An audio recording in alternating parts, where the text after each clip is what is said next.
আরে বন্ধুরা, এই দেখ আমার কি হয়ে গেছে। আরে মাকড়সা, হঠাৎ করে তুই ট্র্যাক্টর কিভাবে হয়ে গেল? আরে এইসব ছাড়ো, আমার ক্ষেতে সব কাজ পড়ে রয়েছে, মনে হচ্ছে এবার আমি বরবাদ হয়ে যাব। চিন্তা করো না সুপার গার্ল, এই দেখো আমি কি করি। এখনই আমি তোমার ক্ষেতটা চাষের উপযুক্ত করে দিচ্ছি। আরে বাই স্প্রাইটি, তুমি তো সপ্তাহের কাজ মিনিটে করে দিয়েছো। আরে স্প্রাইটি, আগে বলো তুমি এসব করেছো কিভাবে? আসলে হয়েছে কি, আমার খুব জোরে খিদে পেয়েছে, তখন আমি এই জঙ্গলের ভিতরে একটা ট্র্যাক্টর খেলনা খুঁজে পেয়েছি। খিদে লাগা আমি এটা মজা করে খেতে লাগলাম, যার ফলে আমি ট্র্যাক্টরে পরিণত হই। আরে বাহ, যদি এমনটা হয় তাহলে নিশ্চয়ই এখানে আরো খেলনা আছে। আর এই জঙ্গলের ভিতরে তো কোনো খেলনা খুঁজে পাচ্ছি না, গাছে উঠে দেখি। আরে বাহ, এই গাছের উপর তো আমি একটা ট্রাকের খেলনা খুঁজে পেয়েছি।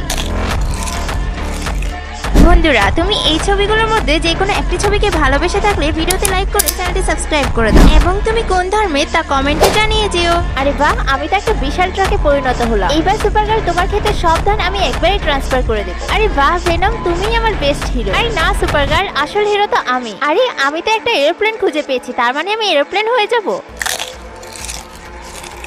আরে না, এটা কি হলো, আমি তো শেষ।